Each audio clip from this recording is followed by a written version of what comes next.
I remember the hum of the band before I remember my father's face. Brass instruments tuning the echo of boots against polished floors, the soft laughter of officers who had already loosened their collars. It was March 2024, Norfolk Navy Yard, the hall glittering with retirement medals and polished glass. I arrived quietly, uninvited, the Atlantic wind still on my uniform. Commander Dana Keating walked beside me, silent, understanding that this wasn't about reunion but closure. The name Colonel Patrick Callahan gleamed on the banner above the podium. My father stood there, silver hair sharp against the blue backdrop, the crowd waiting for his final words after 32 years of service.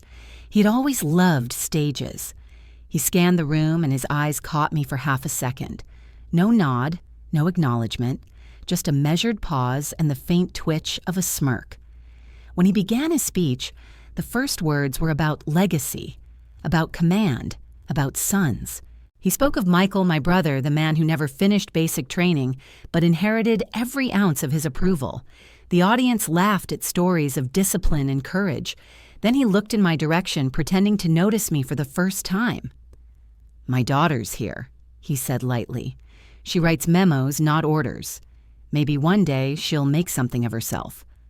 Laughter rippled again, polite, thin. The kind of laughter people give when they sense cruelty but choose comfort. I felt Dana's hand tighten slightly beside me. I didn't move. I had spent 25 years learning the value of silence in rooms like this. My father raised his glass satisfied, turning toward a group of SEAL veterans near the front row. Then the air changed. A voice, deep and precise, cut through the noise. "Permission to approach, sir." It was Commander Ryan Hale.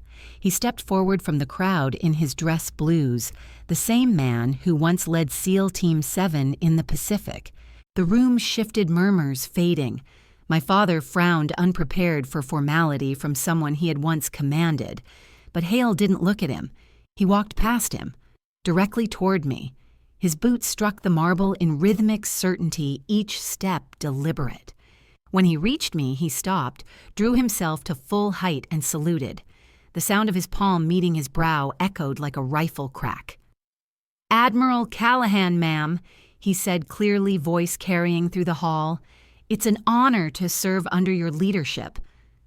The words hung in the air for a long second that seemed to stretch across every year I had been dismissed, doubted, diminished. The crowd turned, hundreds of eyes following his salute to me. Some whispered, others froze mid-drink. "She's an admiral," someone breathed. My father's hand trembled. Glass halfway to his lips. He didn't drink. He didn't speak. He just stared as the SEAL commander held the salute. I returned it slowly, the light from the overhead fixtures catching the medals across my chest. "At ease, Commander," I said evenly, "and thank you for your service." My voice didn't rise. It didn't need to. Every syllable carried the weight of years he would never reclaim. Ryan stepped back, his posture rigid, his respect unmistakable. For a moment, no one moved. Then, as if pulled by an invisible command, two other officers stood and followed their hands, rising in synchronized salute. The room was silent except for the faint creak of chairs and the distant hum of the band, now unsure whether to continue playing. My father lowered his glass. The color had drained from his face. He looked smaller than I remembered. The man who had once filled every room with certainty now seemed like a ghost, caught in the reflection of his own pride. Dana whispered beside me, "He knows now." I didn't answer. I just nodded once.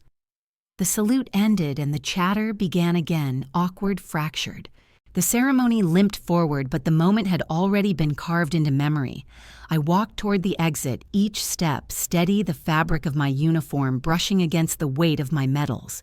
Behind me, whispers followed, soft but certain. "Admiral Callahan." Outside, the wind from the Atlantic was colder than before. It carried salt and clarity. I looked back once through the glass doors. My father stood alone at the podium, staring at the spot where I had been. I had nothing left to prove, and for the first time, nothing left to hide. For 25 years, I stayed silent when he mocked me. That day, silence saluted back. If you've ever been underestimated by your own blood, wait until you hear what happened next. The summer air in Virginia Beach always smelled like salt and old paint. Our house was a square of discipline perched 2 blocks from the water where everything creaked except my father's voice. Colonel Patrick Callahan was a man who measured worth by rank and silence. The curtains stayed pressed, the clocks wound, and the dinner table set like inspection. He never shouted not in the way people expect. His weapon was comparison. Michael understands direction, he would say. He listens. My brother sat beside him, pretending not to notice the weight that sentence dropped on me. He was his father's echo, tall, certain, already carrying the air of someone who believed the world owed him. I was 20 that summer, finishing community college tutoring kids for extra cash, still living at home because the mortgage was not a charity case, as he put it. My mother had died when I was 15. Cancer had taken her quietly, and when she left the house, forgot how to be kind. I used to imagine she had taken the warmth with her, folded it carefully, and carried it wherever she went. After her funeral, my father had looked at me and said, "You're the woman of the house now." I thought he meant responsibility. I later realized he meant accountability. Every plate, every mark, every sigh became mine to answer for. Dinner that night in 1994 was like every other. The table glowed under yellow light. My father ate with slow precision, reading a Navy newsletter beside his plate. I had spent the morning filling out the OCS application, slipping the envelope under my jacket before he came home. My hands still smelled of ink and adrenaline. "Michael starts his finance internship next month," he said, slicing his steak. "Good timing. Men need early footing." I nodded. "That's good for him." He looked up. "And you more classes about psychology and poetry." "Not much use to the world, is it?" I set my fork down. "I've applied to something else." His eyes sharpened. "Something else?" "Officer candidate school," I said. "Navy intelligence." The silence that followed was a shape in the air, solid and cold. He leaned back, folding the newsletter. "You'll never earn respect in uniform, Alexandra. Not you." "Why not me?" I asked, though I already knew the answer. He looked at me like the question itself was proof of my unfitness, because women don't belong in command. They follow, they support, they hold things together while the real work is done. Michael glanced between us, chewing slower, pretending he didn't agree, but not disagreeing either. My father's fork tapped twice against his plate, punctuation to the judgment. I felt my throat burn. "You said respect is earned," I said quietly. "Then let me earn it." He stood napkin folded with military precision. "You'll embarrass yourself. You'll embarrass this family. End of discussion." Then he left the table, his chair scraping against the floor like a warning. The kitchen clock ticked into the quiet that followed. Michael cleared his throat. "He just wants to protect you." "No," I said. "He wants to define me." That night, I sat by my window looking out at the streetlights reflecting off parked cars. The OCS letter was sealed in my drawer, ready for morning mail. I traced the edges of the envelope and thought of my mother's handwriting on old birthday cards. She had once written, "You have his eyes, but my stubbornness. Use it well." Maybe this was what she meant. A week later, the acceptance letter arrived. White envelope, Navy seal, my name, typed neatly, "Alexandra Marie Callahan, provisionally accepted into Officer Candidate School, Newport, Rhode Island." I carried it to the porch, holding it in both hands as the wind lifted the corner of the page. My father's car pulled into the driveway. He stepped out, saw the paper, and froze. "What's that, my orders?" I said. They accepted me. His jaw set. "Rescind it." "I won't." He took a step closer. "You will. This is not your path." I looked at him and felt something inside me shift like a knot finally breaking. Then, "It's not yours to decide." He stared at me, stunned by the defiance. "You think this uniform will make you equal? It will only remind men what you are not. Then I'll remind them what I am," I said, "capable." For a moment, I saw something flicker in his eyes, something like fear or disbelief. Then it was gone. He turned away, walking inside. The screen door slammed once hard. I stood on the porch until the light in the living room went dark. I packed that night, folded the same clothes my mother once washed by hand, took the framed photo of her by the window, left the rest. On the desk, I placed a note. It was short, deliberate, written in block letters. Respect isn't given, it's earned. When dawn came, the house looked smaller, as if it already knew I was gone. The ocean air pressed against the windows as I carried my bag to the curb. A neighbor watering her lawn nodded politely, unaware she was witnessing the first moment I ever chose myself. The bus to Norfolk Station arrived with a sigh of brakes and diesel. I sat by the window watching the rows of identical houses blur into distance. For the first time, the silence in my chest felt like freedom. At the base gate, I hesitated. I could still hear his voice, that certainty that I would fail. The guard took my ID and smiled. "First time, ma'am, yes," I said. First of many. That night in the barracks, the air smelled of starch and possibility. The bunks rattled with the sound of women unpacking dreams they weren't supposed to have. I lay awake staring at the ceiling fan, the hum steady as a heartbeat. Somewhere outside, the ocean roared like applause. By 2001, I had already learned that silence carried further than shouting. The heat in Bahrain pressed against every thought like a hand over the mouth. My post was small, an intelligence liaison between logistics officers and field analysts, buried in the kind of paperwork no one thanked you for.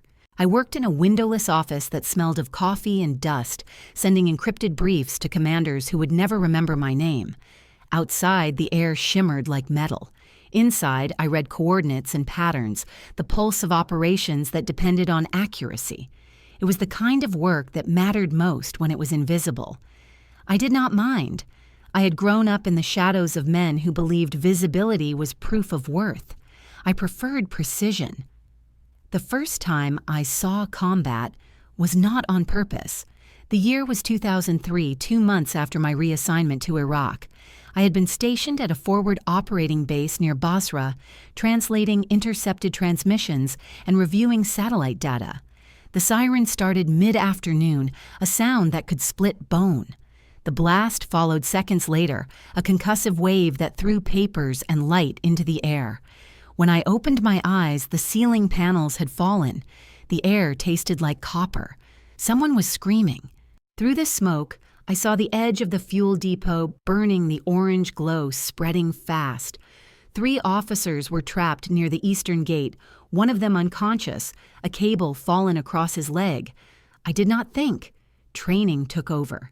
I grabbed the emergency extinguisher and ran, heat curling against my uniform. The second blast came from the north wall. Shrapnel whistled past my ear. I pulled the first man clear, dragged him through gravel, and turned back. The fire roared louder than fear. A sergeant tried to stop me. "Leave it, Lieutenant, it's done." But I kept going. The third man's boots were melting against the asphalt when I reached him. The smell was unbearable.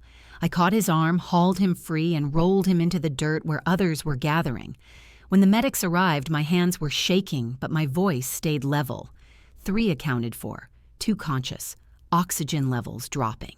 Hours later, as the smoke thinned, I sat outside the infirmary watching the horizon blur. My uniform was black with soot. My report was already forming in my head. But when the commendation list was posted a week later, my name was missing. Captain Reeves had been credited with the rescue. His summary described decisive leadership under fire. I read it twice before folding the page. He had not even been there. When I confronted him privately, he smiled. "You're good at details, Callahan, but the Navy rewards command presence. You'll get your turn." I said nothing. I walked back to my desk, typed my own report, and filed it with the others that would never see daylight. That night, I sat outside the barracks watching the desert stars blink through smoke haze. The base generator hummed behind me, steady, indifferent. I thought of my father's words, "You'll never earn respect in uniform," and felt something inside me settle, rather than break. Maybe he was right about one thing. Respect here was a currency too costly to beg for. The next years became a rhythm of endurance. I learned Arabic Dari and pieces of Pashto. I became the one they called when the transmissions were tangled, when the data did not add up, when the operations needed sense, more than noise. I spent 2005 embedded with logistics in Al Udeid, where sand slipped into everything, even the ink of reports. Promotions came slowly, like reluctant confessions. My evaluations always said the same thing: dependable, disciplined, lacks assertiveness. They mistook restraint for weakness. I let them. The truth was, I did not need their permission to lead. I needed their mistakes to learn. In 2006, I met Admiral James Porter. He was visiting the base to review intel procedures, a tall man with quiet eyes that missed nothing. I had been presenting an analysis of convoy routes when he interrupted me. "You drew this yourself?" "Yes, sir," I said. We had no updated maps. He studied the board. "And the color-coding temperature differentials, sir. It affects convoy timing." He nodded once. After the briefing, he called me aside. "You're in the wrong room, Lieutenant. You think like a commander." I smiled, uncertain if it was praise or test. "I think like an analyst who got tired of mistakes." He laughed softly. "Same thing." Weeks later, I was reassigned to his review team. Under his mentorship, I saw what real leadership looked like. Porter never raised his voice. He never took credit for another's work. In briefings, he always ended with the same line: "We lead by clarity, not noise." One evening after a long audit, he found me still at my desk. "You lead by data and dignity," he said, resting a hand on the folder I was organizing. "That scares mediocre men." I looked up, surprised by the gentleness behind his words. Then maybe fear is the only respect they understand. He smiled, but there was sadness in it. "It is not your job to be what they expect. It is your job to be undeniable." That night I wrote those words in my notebook between coordinates and mission codes. Undeniable. It became a compass, quiet but unyielding. By 2007, I had earned a commendation for intelligence analysis and a transfer to the Pacific Command shortlist. My name was finally on a report, though buried at the end of a paragraph. Reeves had moved stateside, decorated for valor, his photograph on a plaque in the corridor. I passed it once on my way to the mess hall and felt no anger, only distance. History would remember the wrong names longer than it should, but memory had its own accounting. Every slight, every theft, every dismissal, they were becoming a ledger in my mind. Not to avenge, but to record. Because one day when respect finally arrived, it would find me already prepared. Every injustice becomes a ledger, and I was keeping mine. By 2010, I had learned how to wear distance like a uniform. The flight back to Virginia felt longer than the deployment that preceded it. The smell of the ocean returned before the shoreline did, and with it came memories I had spent years unlearning. My father's house looked the same, though smaller than I remembered. The shutters faded the flag, still crisp on its pole. He opened the door without a smile. His hair had gone gray at the edges, his spine slightly bowed, but the authority remained untouched. "You're early," he said, stepping aside. The word daughter never passed his lips. The living room still displayed the same portraits, Michael in his graduation suit at the center, my mother's photo tucked quietly behind a vase. I placed my bag by the chair and waited for permission to sit. "How's retirement treating you?" I asked. He poured coffee without answering. "Michael stopped by last week," he said finally. "He's advising some firm in D.C. Busy, man. You two should talk." I nodded. I had seen the filings. The firm no longer existed. My brother had been unemployed for months, living on the residue of our father's approval. I reached into my bag and set a small velvet box on the table. "This came through last month," I said. "Meritorious Service Medal for operational intelligence under Admiral Porter's division." He looked at it as if it were a trinket. "They hand those out like candy now." The sentence landed softly but carried the same weight it always had. Dismissal disguised as conversation. I nodded again, unwilling to argue for worth. Still, I said it meant something to me. He sipped his coffee, eyes already turning toward the window. Michael's thinking of buying a house near Chesapeake. I told him he could use the old savings account if he needs to. You remember that one? Yes, I said. It had once been my college fund. The silence stretched until the clock on the wall became too loud. I stood. I should get going. Early flight tomorrow. Stay the night, he said, not looking at me. The guest room's clean. No, I said. I'll be fine. He nodded once, relieved, rather than disappointed. Outside, the air was heavy with summer humidity. I sat in my car, engine off, watching the porch light flicker through the windshield. Through the half-open window, I could hear his voice from inside. He was on the phone, his tone warmer than it had been all evening. Yes, she's here, he was saying. Still in logistics, I think. Not real Navy, you know how that is. The words slipped through the night like something rehearsed. I closed my eyes and let them settle. Not real Navy. After all the nights of decoding transmissions, the days in burning airfields, the hours spent proving that competence had no gender. Still not real. I started the car but did not drive. The street was quiet except for the cicadas. Across the road, the neighbors' sprinklers hissed, turning slowly. I remembered being 10, watching my father leave for deployments, the way my mother used to wave until the car turned the corner. She had believed that service made people better. I had learned it only revealed them. I looked back at the house, at the shadow moving past the curtains. There was a time I would have cried. Now I only felt a clarity so sharp it steadied my breathing. He would never see me for what I was, and I would never again ask him to. That night, I stayed in a small motel near the base, the kind with humming air conditioners and carpet that smelled faintly of bleach. I placed the medal on the nightstand beside the lamp and stared at it for a long time. The medal caught the light, the ribbon perfectly pressed. It was proof of something no one at home wanted to see. I thought of Admiral Porter's words, "You lead by data and dignity," and realized how few men knew how to read either. My phone buzzed at midnight, a secure line from the office.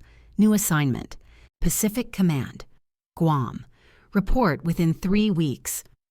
I stared at the message until the screen dimmed. It felt less like an order and more like an invitation to vanish.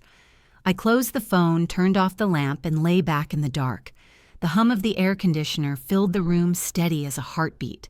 I imagined the ocean again, not as boundary, but as corridor, a distance I could finally own. In the morning, I drove past the house one last time. The curtains were drawn, the flag unmoved. I left the medal on the porch inside its box under the doormat. He would find it eventually, perhaps mistake it for a delivery. Either way, it no longer belonged to me. At the airport, as the engines roared to life, I looked out the window and thought of the ledger I had been keeping in silence. Every slight, every dismissal, every moment of uncredited work, it had grown not into bitterness, but into clarity. Some debts could not be collected. They could only be outlived. I watched the coastline shrink below sunlight spilling over the clouds like absolution. The intercom crackled with the pilot's voice, but I barely heard it. My mind was already somewhere beyond in the water between continents, where no one called me less than what I was. I whispered it to myself, not as promise, but as law. I'll never argue for respect again. I'll earn it loud enough for silence to hear. By 2012, the ocean around Guam had become my compass. The morning smelled of jet fuel and rain, the kind of air that clung to skin and memory alike. I had been promoted to oversee data operations for SEAL Team 7, a post that came with no ceremony, only the quiet expectation to deliver perfection. My job was to read patterns before they turned into casualties. I lived inside maps, transmission bursts, and satellite feeds, tracing the pulse of missions that existed only in code.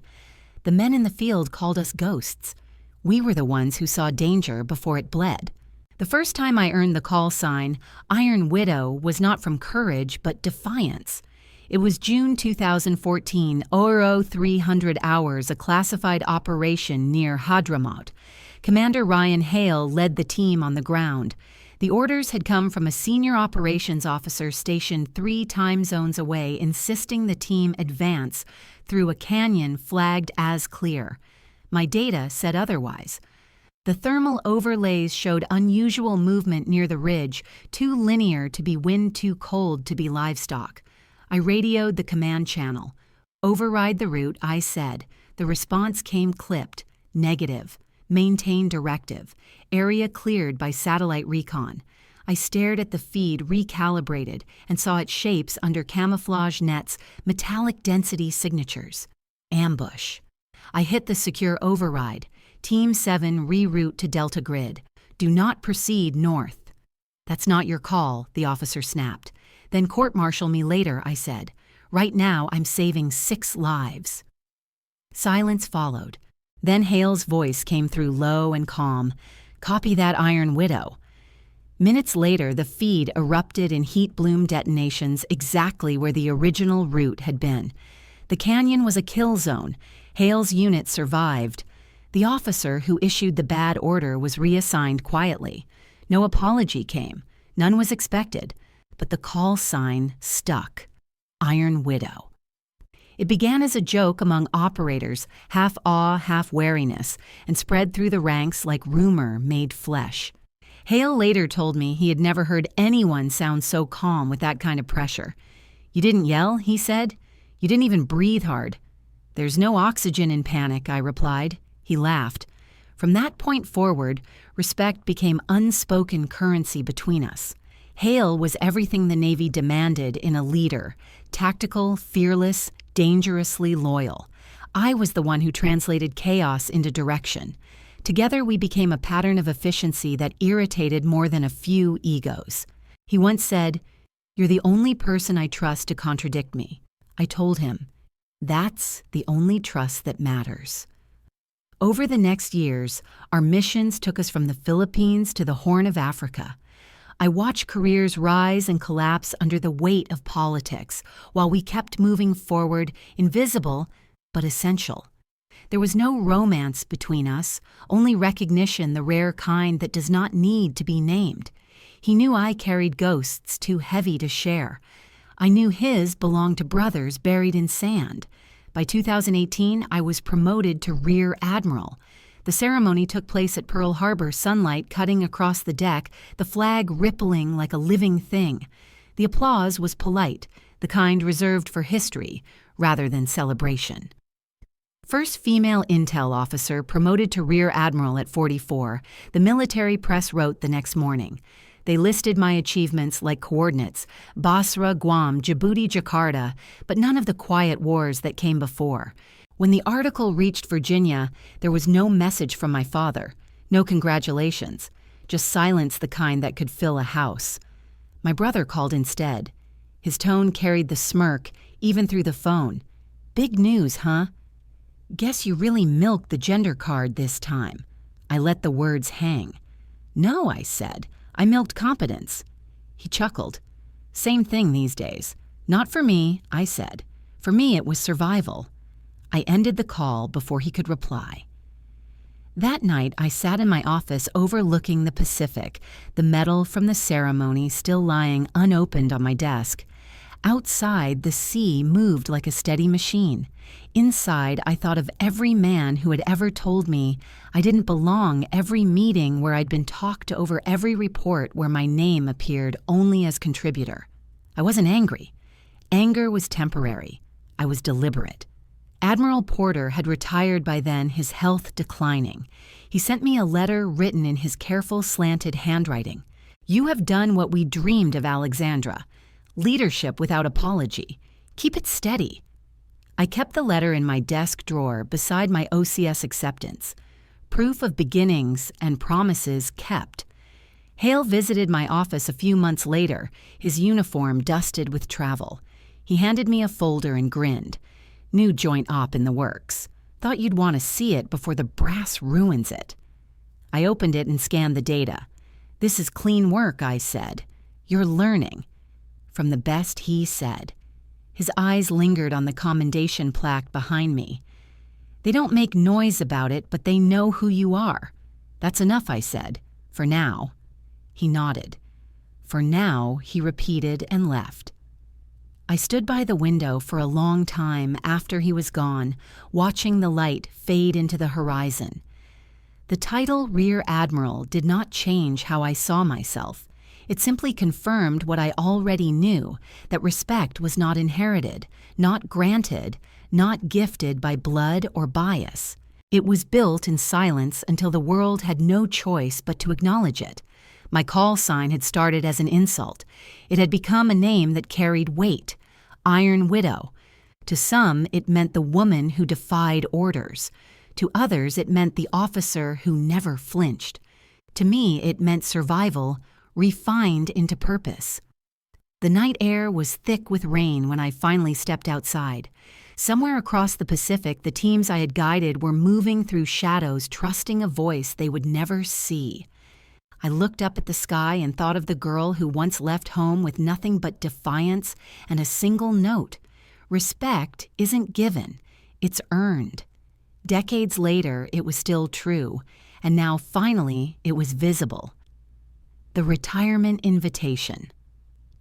It was early March of 2024 when the message arrived on my phone short and without ceremony. Retirement ceremony Saturday. Optional attendance. The words sat on the screen like a shrug. No greeting, no warmth, just a time and a place offered, as if I were a passerby who might wander in out of curiosity.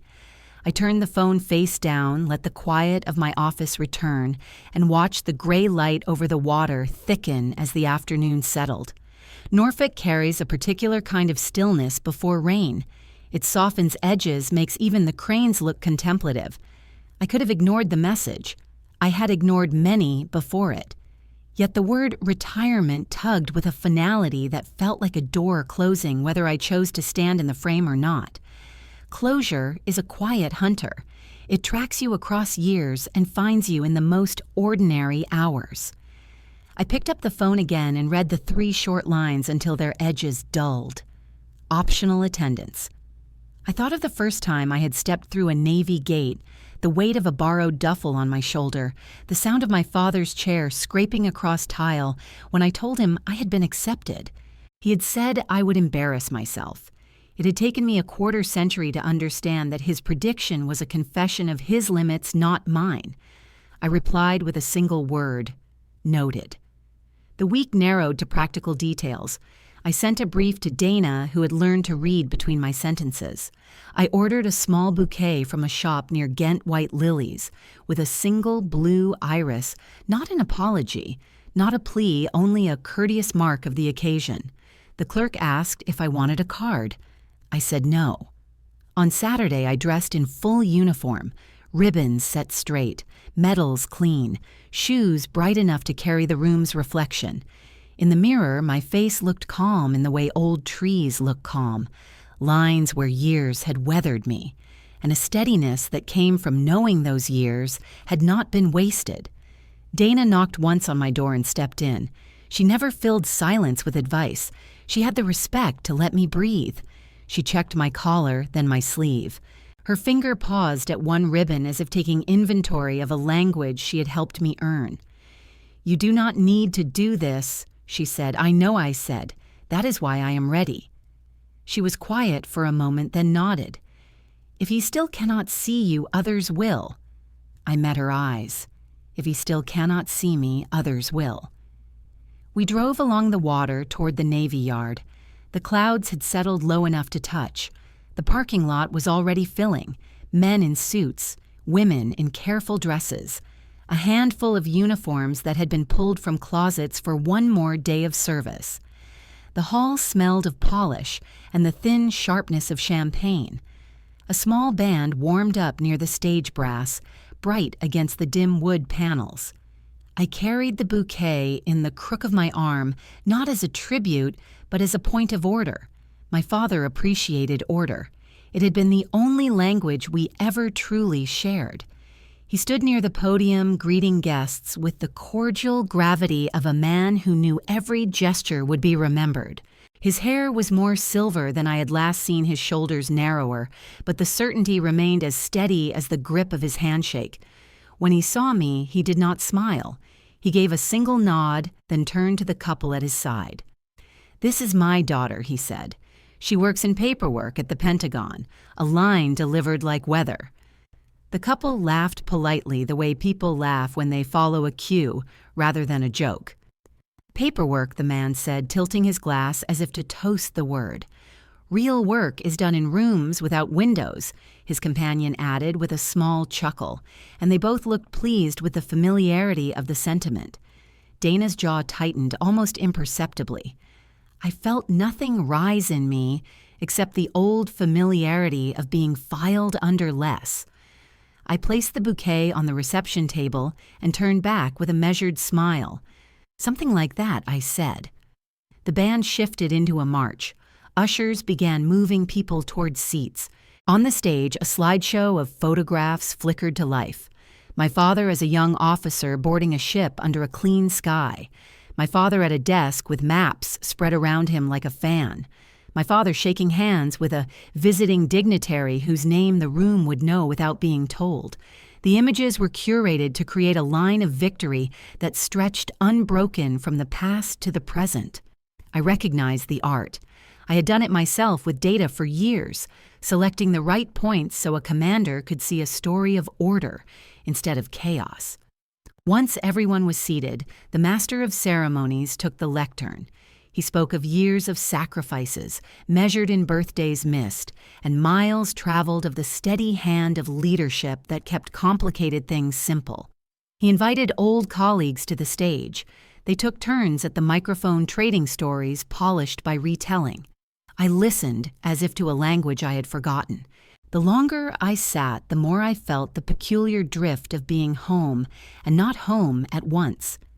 My father watched the crowd with the poise of a man who understood how to hold attention without looking like he was holding it. When he began his own remarks, his voice was lower than I remembered. He thanked his mentors. He thanked his peers. He thanked the institution for giving him a place to belong. He did not thank his children. He did not mention my mother. He used the phrase "real Navy" 3 times. If I had come for apology, I would have left then. I had not come for apology. I had come for a last clear look at the landscape that formed me. Paperwork, the neighbor behind me whispered to his wife. Pentagon must be comfortable. Nice to have someone in the family who chose the easier road. His wife hummed agreement. I could have turned and handed them a map of every night spent in rooms without windows, a list of names who never came home, an index of the times I had been the last voice a team heard before darkness. I chose silence. It had always been the sharper blade. I thought of the words I had told Dana hours before and felt them take their shape inside me again. If he still cannot see me, others will. The ceremony moved to the reception. Waiters carried trays of small food arranged with a precision that would have made my father nod. Guests formed circles. Stories repeated themselves with minor variations. I stood near the edge of the room and watched the pattern gather. Every event has its current. If you stand still long enough, you can sense where everything will bend. A familiar figure crossed the floor. Not yet. The clock had a few minutes left before the hour the room would remember. My father made his way through the clusters of guests with the bouquet now in his hands, a prop that softened the edges of his authority. He stopped again near me, not to look at me, but to use the space as a platform for a line he wanted heard. My daughter does something with reports, he said to a retired couple from our old street. Good to have family in safe roles. He looked pleased with the balance of it. A kindness wrapped around a small dismissal. The couple nodded eagerly. You must sleep well, the woman said to me. No one depends on you making the wrong call. I met her eyes and smiled. We all sleep as we can. Dana touched my sleeve, a signal not a rescue. I checked the time without raising my wrist. The band fell quiet. The master of ceremonies cleared his throat. A door opened at the back of the hall. When the shift came, it did not announce itself with sound, only with attention, turning in one motion. I felt patience settle in my chest like a stone that had finally found the floor of a river. I had not planned revenge. I had waited for truth to choose its hour. Sometimes revenge does not need planning. It just needs patience. The moment began with nothing more dramatic than a door opening. A shift of light, the faint squeak of hinges, and then a pause. The kind that moves through a crowd like an unspoken command. I turned instinctively, following the change before understanding it.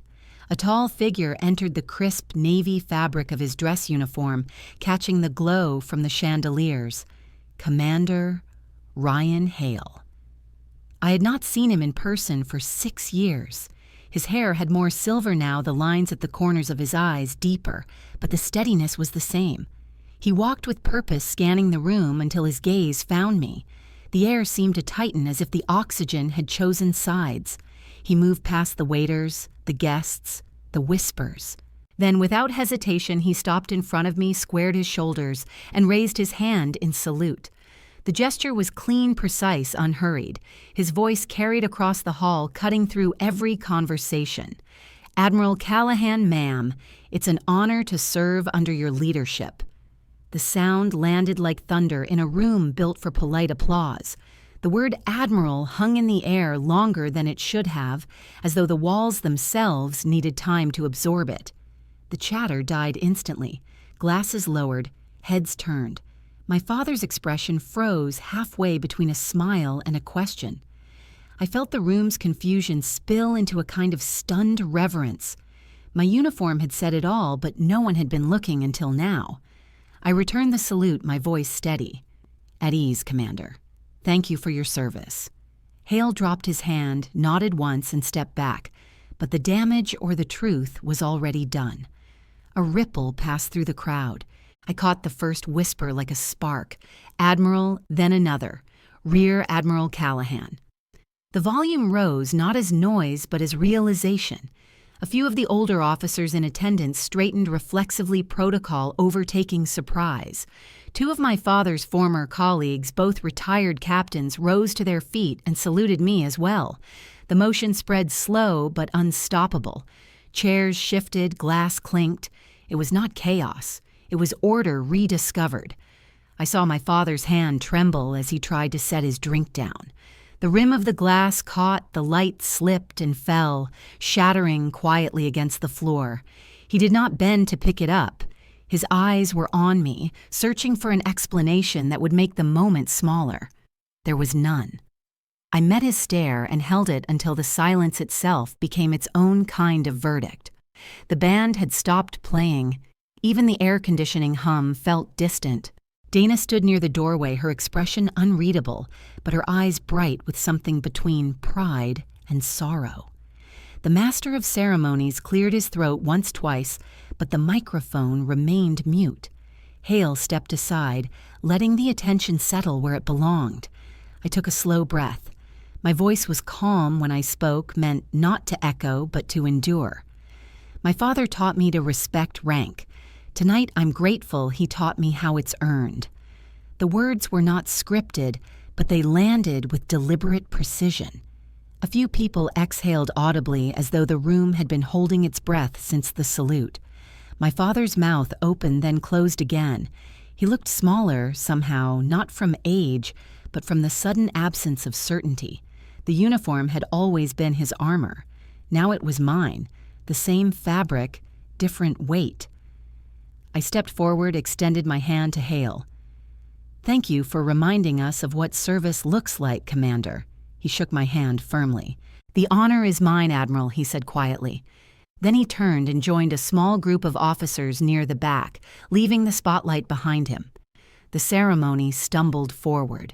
The master of ceremonies mumbled through the closing remarks, voice cracking slightly, as if afraid to compete with what had already happened. My father remained seated, eyes distant, his fingers tracing the rim of the tablecloth.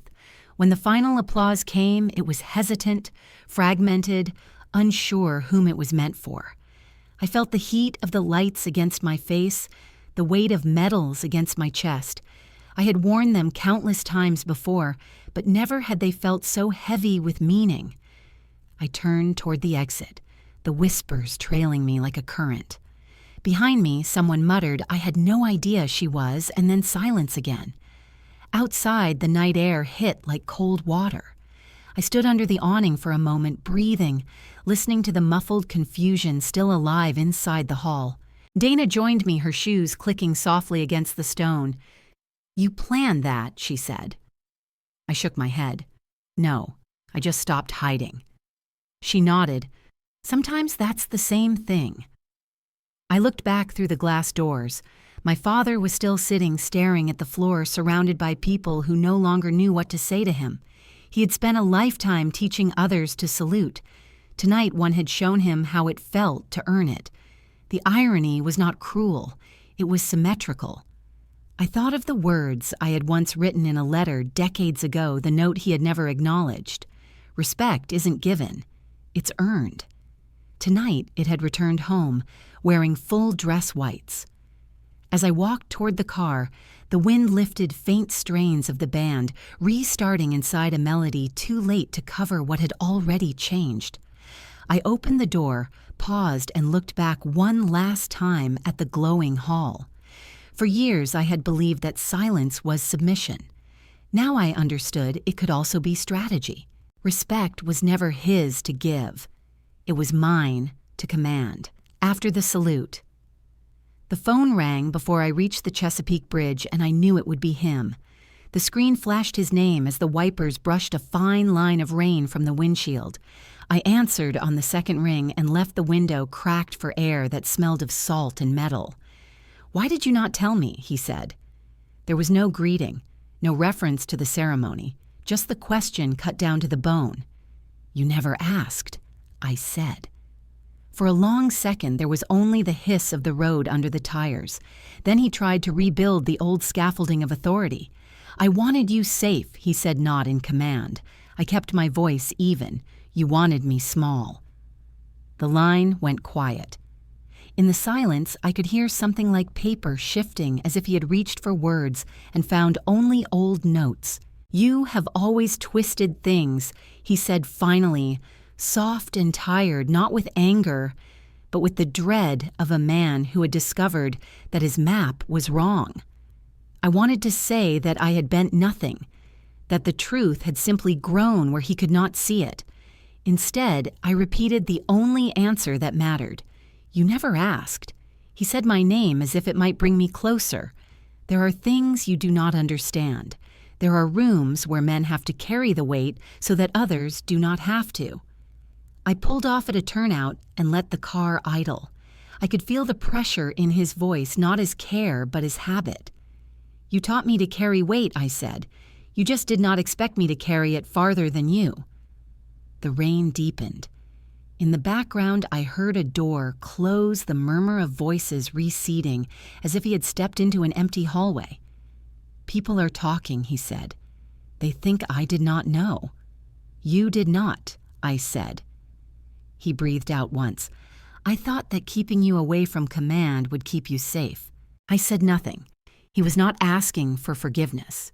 He was bargaining with history. At last he said, "Come by tomorrow. We should talk." Then he hung up before I could answer, the way he always had, as if ending the call could end the conversation. I drove until the clouds thinned, then parked by the water, and watched the harbor lights pulse like steady breathing. Dana texted that she had made it home. I sent back a simple thank you. No other words were necessary. By morning, the first photographs had made their way online. A junior reporter from Military Times posted a grainy shot of the salute and a headline that traveled faster than good news usually does. "SEAL Commander salutes female admiral at father's retirement." The article was short but clean. It named the base, the date, my rank, and nothing else. It did not speculate. It did not gloat. It simply recorded that a protocol of respect had occurred and that it had surprised a room that had not been prepared to see it. Calls followed from colleagues I had not heard from in years, some leaving messages with careful admiration, some with the brisk relief of people who were glad to have facts settle a rumor. A retired captain wrote me a single-sentence email. "I served with your father. I should have known better." The note ended without a signature, and that felt right. At noon, Michael sent a message that might have been laughter if text could smirk. "You really embarrassed Dad." I stared at the screen until the words dulled. "He did that himself," I wrote back. "He did that the moment he decided what I was worth before I ever put on a uniform." Michael replied with a shrug made of words. "You always were dramatic." I set the phone face down and let the quiet take the weight it deserved. The base public affairs office called next. They wanted to know if I wished to comment. I declined. The salute did not need translation. By late afternoon, the story had grown its own legs. A national outlet lifted the headline without context. A local blog added a flourish that did not happen. My inbox divided itself along old fault lines. Some messages carried the heavy politeness of men who had once skipped my name in a conference room. Others were from women I had mentored who wrote with a pride that felt like wind at my back. One message came from a sailor I had helped transfer after a bad deployment. "Mom." I watched the clip 3 times. Wanted you to know it made a line in my day where a line was needed. I closed my eyes and let that sentence settle. There is the public echo and there is the private ledger. The ledger matters more. That evening, my father left a voicemail with no words. The background hum suggested a kitchen, the click of a refrigerator door, the sound of a glass placed gently on a counter. I played it twice to make sure the emptiness was not my reception. It was not. He had called to say nothing. That, too, was a language I understood. Just before dark, I drove to the pier and walked the length of it until the boards creaked a slow rhythm under my shoes. Water slapped the pylons softly, as if reminding the shore that rest requires movement. Dana met me halfway back. She carried coffee and handed it to me without speaking. For a while, we watched the lights along the opposite bank flicker on one by one, whole streets catching up to evening. "He called," I said. She nodded once. "And?" "He wanted me safe," I said. "Not in command." Dana took a slow breath, then gave me a half smile that held no pity. That is a story men tell themselves when women become the weather. We stood by the railing. The wind lifted our hair and then let it fall. A boy on a bicycle rang his bell at the far end of the pier and was gone. When I checked my phone again, there was a new message from an editor who wanted a quote about daughters and fathers. I deleted it. The moment did not belong to an essayist. It belonged to the room where a truth had finally stood up and refused to sit down again. Near midnight, Michael called instead of writing. He sounded annoyed to have used his voice. "Look, he said you could have warned us. Dad says he would have introduced you differently." I kept my voice even.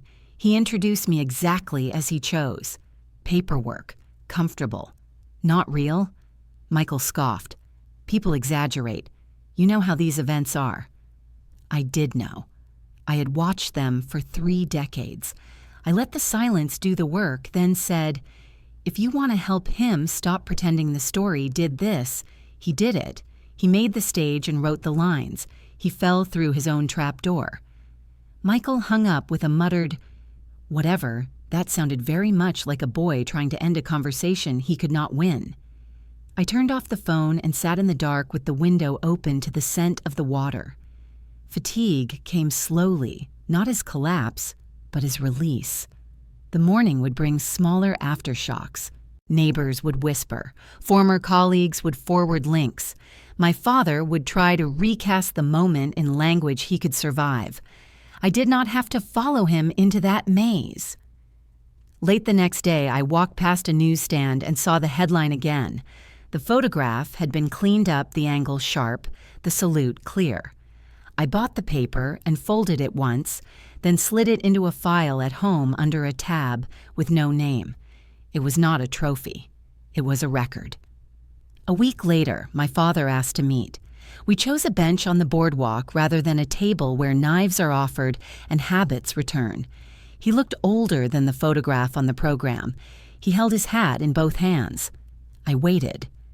After a while, he said, "I did not know how to be proud of you. I knew how to be proud of the idea of you." I did not answer. He stared out at the water. "I wanted you safe. he said again, small this time, without the old authority. I let the quiet stand between us like a third person. Then I said, safety is something you extended to your son. You tried to deny it to me and called it love. His mouth tightened. He nodded once very slowly. I stood first, and he understood at once that the meeting was over. He left without looking back. I walked toward the pier where the wind had a clean edge. Peace is not the same as silence. It is the decision to let truth speak at its own volume. If you have ever had to choose between peace and truth, you know which one lasts longer. 6 months passed before I heard from my brother again. The seasons in Virginia had turned the air sharp and salt-heavy. I had just returned from a briefing at the War College when the call came through his name, flashing across the screen with the same impatience it always carried. I answered out of curiosity, more than concern. He did not waste time on greetings. "Dad is sick," he said. "The house might be foreclosed." There was a pause, practice designed to sound reluctant. He said, "You owe him." I let the silence stretch until it became uncomfortable. Then I said, "He taught me never to expect handouts." I could almost hear his jaw tighten. "This is different," he said. "The bank wants a guarantor. They are threatening to take the property. You could sign one document and fix everything." I leaned back in my chair and looked at the framed map on my wall, the routes of past deployments marked by faint red lines. "Respect cannot be demanded," I said. "It has to be earned. You want me to rewrite that lesson now?" His voice grew smaller. "He is not well.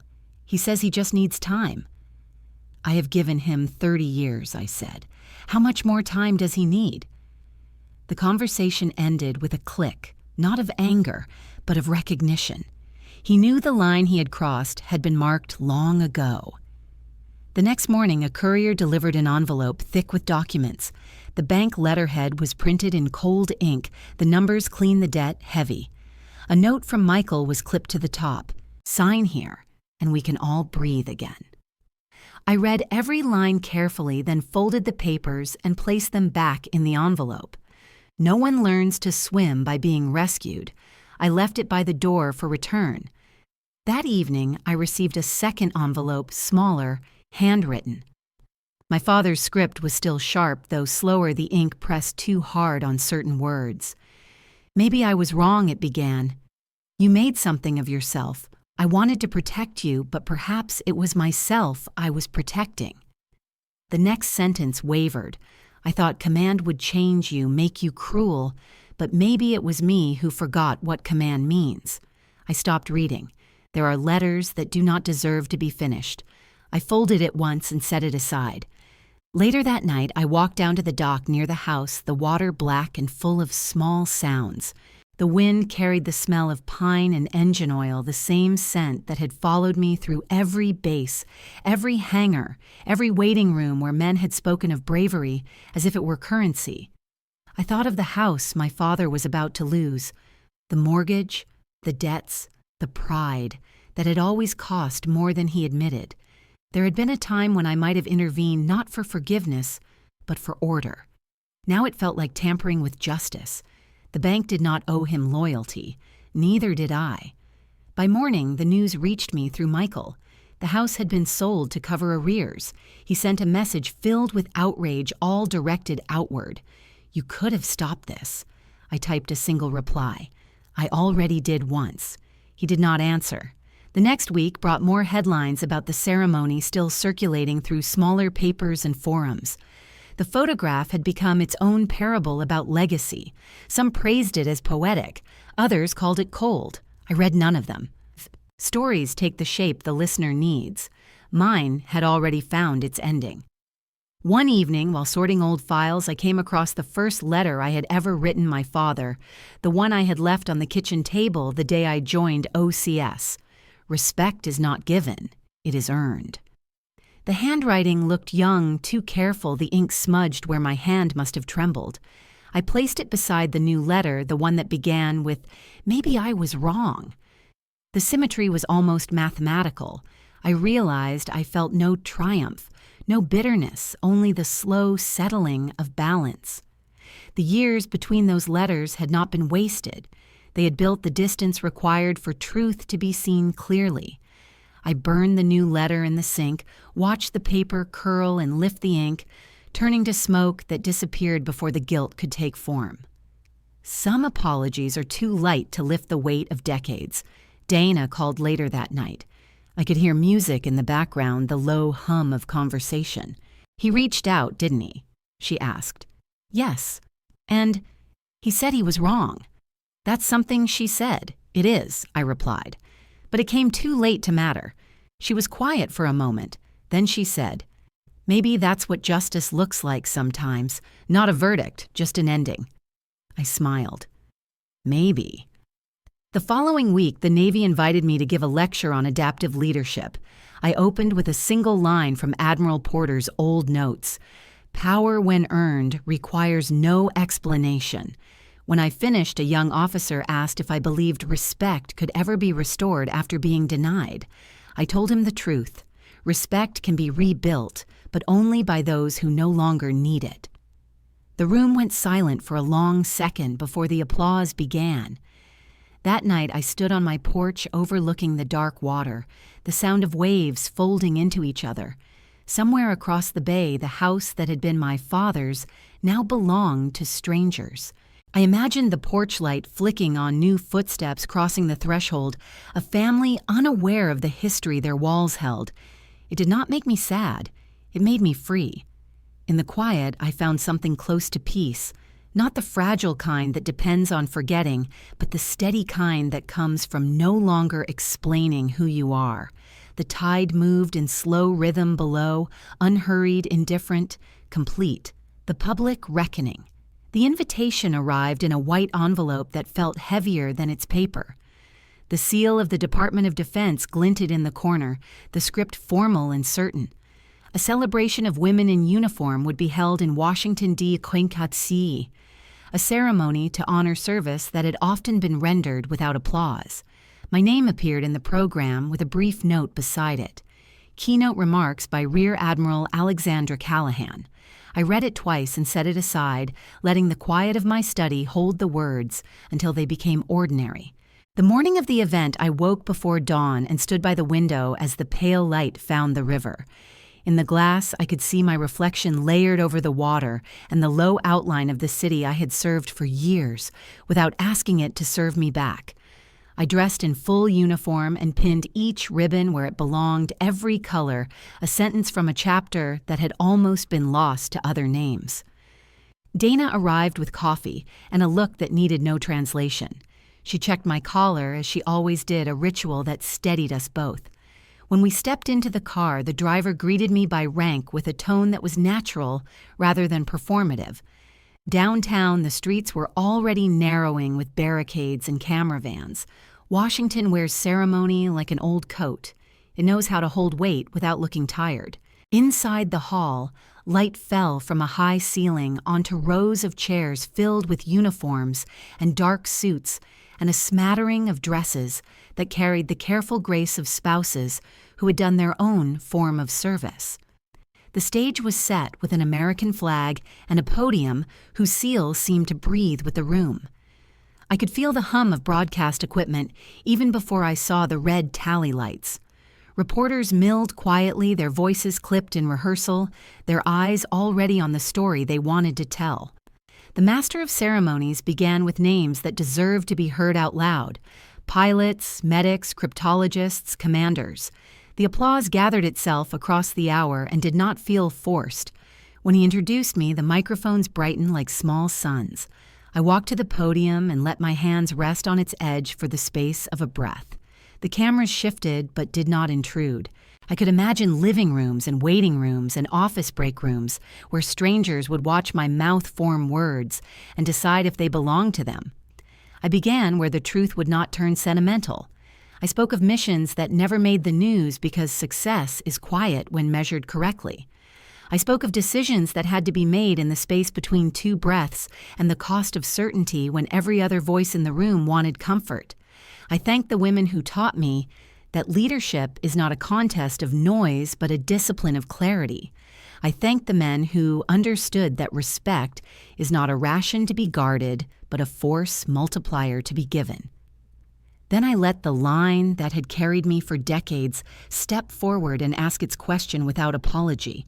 To every daughter ever told she could not lead, respect is not inherited. It is earned, built, and defended. The sentence moved through the hall like a tide and came back as silence, the kind of silence that has shape. I pictured the television in my father's kitchen, the one he kept on a small rolling cart near the counter. I could see him standing there with one hand on the chair, back watching the screen with eyes that were no longer certain where to land. Perhaps he reached to lower the volume and then thought better of it. Perhaps he looked toward the door as if someone else might enter and tell him what to think. I did not imagine him angry. I imagined him tired the way men look when a long-held belief asks to be set down. In the second row, a group of young officers sat straight as rulers. One wiped a cheek quickly and pretended it was nothing. A general in the corner nodded once subtle but unmistakable.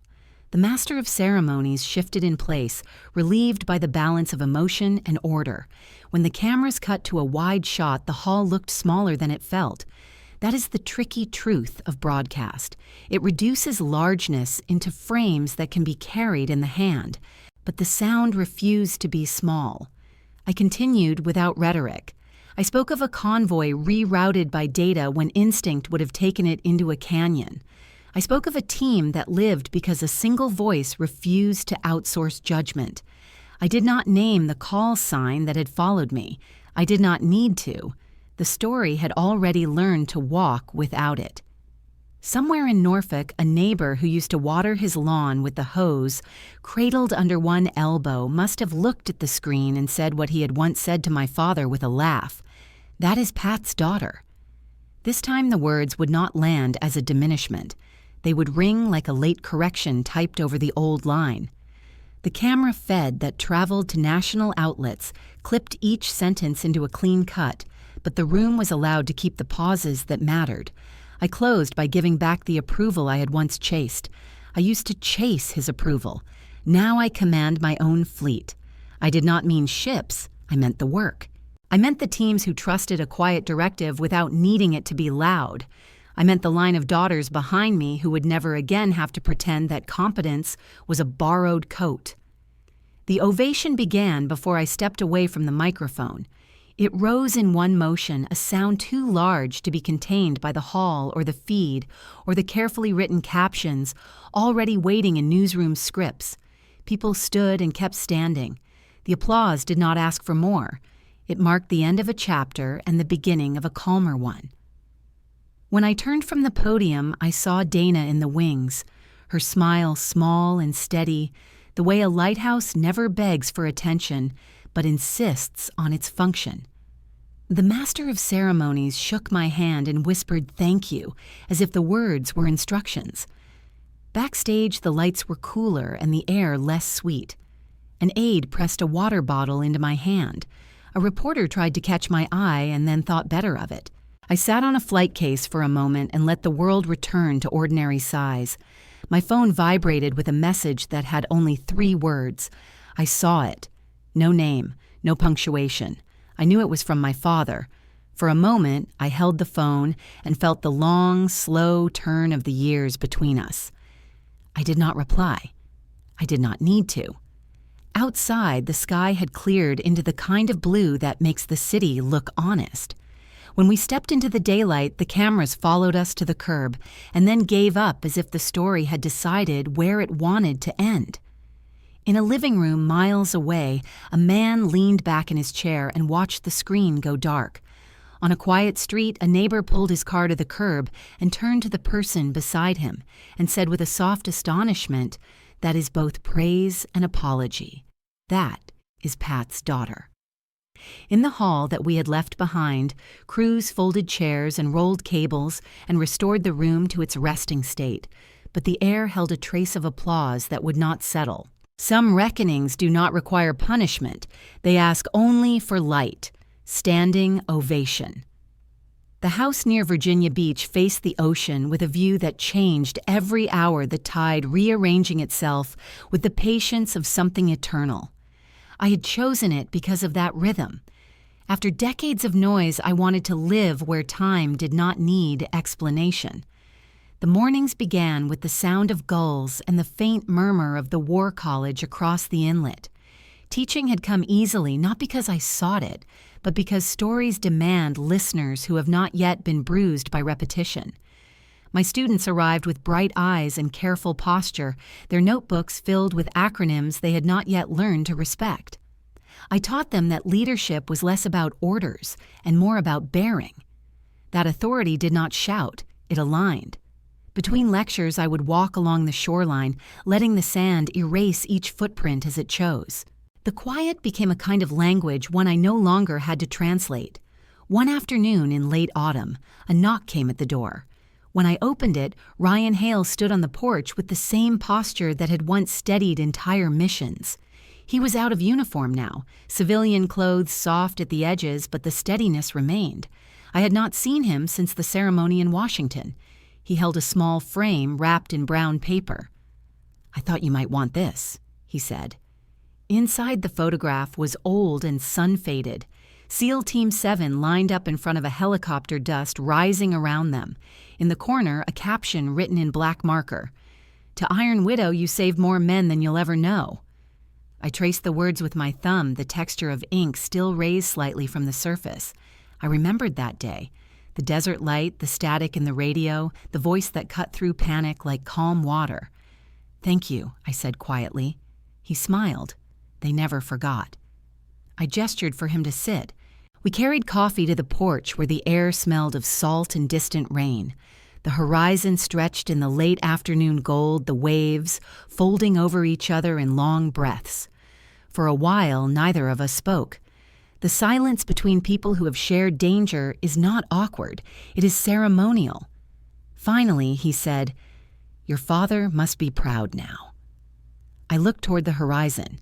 Maybe I said, but I didn't do it for him. Ryan nodded. That's the difference between peace and approval. One you earn alone. The other keeps you waiting. We sat until the light turned amber, the kind of light that softens every truth. He asked if I missed the sea deployments. I told him I missed the discipline of purpose, but not the noise that came with it. He laughed softly. That sounds like peace to me. When he left, he shook my hand the way soldiers do when words are too small for what they mean. After he drove away, I stood by the railing and watched the sky sink into the water. The photograph lay on the table behind me, the faces half lost to time, but still clear enough to remind me what survival had cost. Inside, the clock ticked with the measured calm of habit. On the desk, papers from my class waited to be graded essays on command theory, risk ethics, operational restraint. I read one at random. A young officer had written, "True authority does not control outcomes. It earns trust until outcomes align." I smiled. He had understood more in one line than most learn in a career. Later that night, I walked the length of the beach barefoot. The air carried the chill of early winter. Each step sank and disappeared beneath the wash of the tide. The lighthouse on the far point pulsed at intervals, indifferent to who was watching. The waves whispered in their repetition, steady, impartial, clean. I thought of my father, not the man in uniform, not the voice that once set the boundaries of my worth, but the old man who had watched a broadcast and realized too late that his lessons had outgrown him. He had not lived to see this house this quiet, this version of me that required nothing from his approval. In that, there was symmetry. He had built his life on command. I had learned to build mine on legacy. One teaches fear, the other teaches reflection. Back inside, I placed the photograph on the shelf beside Admiral Porter's old letter. The two looked strange together, one born from chaos, the other from wisdom, but both belonged to the same story. On the back of the frame, I wrote a single date and no explanation. History does not need commentary when the facts have already spoken. The next morning, I began class with a question. What does respect look like in silence? They hesitated, unsure whether it was a metaphor or a test. I told them to think of the moments when a salute is not commanded but offered, when acknowledgement arrives, not as duty, but as truth. One of the younger women raised her hand and said, "It looks like peace." I nodded. Then she asked if I believed revenge and justice were ever the same thing. I thought for a moment before answering. Revenge is temporary. Justice endures because it does not depend on anyone seeing it. She smiled and wrote it down. After class, I walked back to the beach. The tide was higher than before, washing closer to the dunes. I took off my shoes and let the water touch my feet. Somewhere beyond the line of sight ships were moving along routes I once plotted. The ocean keeps its memory in motion, never still, never stagnant. I closed my eyes and let the wind press against me, a reminder that strength is not the absence of softness, but the refusal to yield when it matters. When I opened them, the horizon was dissolving into gold again, the light scattering across the surface like something unbreakable. I walked along the edge where the sea met sand, each step erased by the next wave. I did not hurry. There was no longer anything to chase. Respect was never my revenge. It was my peace. A year passed quietly, marked more by tide than by calendar. The seasons at Virginia Beach had learned to arrive without ceremony. I spent my mornings teaching and my evenings walking the shoreline where the horizon kept its own time. The calls from Washington grew fewer, replaced by letters from young officers who had found something steadier in my lectures than they expected. I answered them when I could, though most questions about courage could not be taught through ink. Then one afternoon in early spring, a courier arrived with an envelope sealed in heavy wax. The handwriting on the front was unmistakable, precise, even in its frailty. Patrick Callahan, my father.